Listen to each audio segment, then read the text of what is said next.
Hello everyone, आज हम लोग सॉल्व करने वाले ये वाला प्रॉब्लम।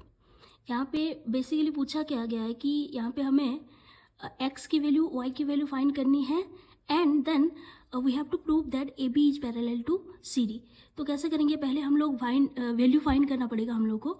तो angle x and angle y की वैल्यू कैसे फाइंड करेंगे, देखिए। तो यहाँ पे देख रहे हो, ये जो 50 एंगल है और ये जो एंगल x है, ये दोनों एंगल एडजेसेंट एंगल है और एक कॉमन वर्टेक्स है और एक कॉमन साइड है। और जो नॉन कॉमन साइड है ना, ये दोनों के एंगल के जो नॉन कॉमन साइड है वो एक स्ट्रेट लाइन फॉर्म कर रही है। तो उसके हिसाब से हम लोग क्या बोलेंगे कि ये दोनों एंगल जो है लीनियर पेयर ऑफ एंगल है ना। और अगर लीनियर पेयर ऑफ एंगल है तो angle 50 plus angle x equal to 180 हो जाएगी, है ना। तो उसी से हम लोग बोलेंगे कि x जो angle x is equal to 180 minus 50 that is 130। Okay, so angle x क्या आ गया, 130 आ गया। यहाँ पे देखते हैं, देखिए यहाँ पे CD लाइन और ये जो लाइन है ना, ये दोनों इंटरसेक्ट कर रहे हैं। अगर इंटरसेक्ट कर रहे हैं तो हमें पता है कि वर्टिकली अपोजिट एंगल्स जो होते हैं वो इक्वल होते हैं। तो यहाँ से एंगल y जो हो जाएगी एंगल 130 के बराबर हो जाएगी, यानी कि एंगल y इक्वल टू 130 हो जाएगी। हमें इसकी वैल्यू क्या मिली थी, 130, इसकी वैल्यू क्या आ गई 130।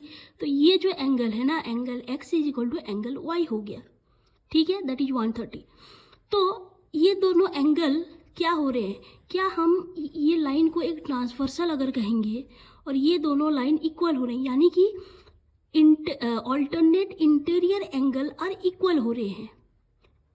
तो क्या हम लोग बोल सकते हैं कि ये जो ट्रांसवर्सल है ना, जिन दोनों लाइन को कट करके जा रही है ट्रांसवर्सल, वो दोनों लाइन क्या हो जाएंगे, पैरेलल हो जाएंगे, क्योंकि यहाँ पे ऑल्टरनेट इंटीरियर एंगल इक्वल हो रहे हैं। हमें पता है अगर दो लाइन पैरेलल है और ट्रांसवर्सल कट करके ऐसे जा रही है तो ऑल्टरनेट इंटीरियर एंगल है ना, कॉरेस्पॉन्डिंग एंगल है ना, तो ये दोनों ये सारे क्या होते हैं, इक्वल होते हैं। अगर इसका कॉन्वर्स भी होगा, मतलब अगर ऑल्टरनेट इंटीरियर एंगल इक्वल हो जाएंगे तो भी हम लोग बोल सकते हैं कि these two lines are parallel. Okay, thank you.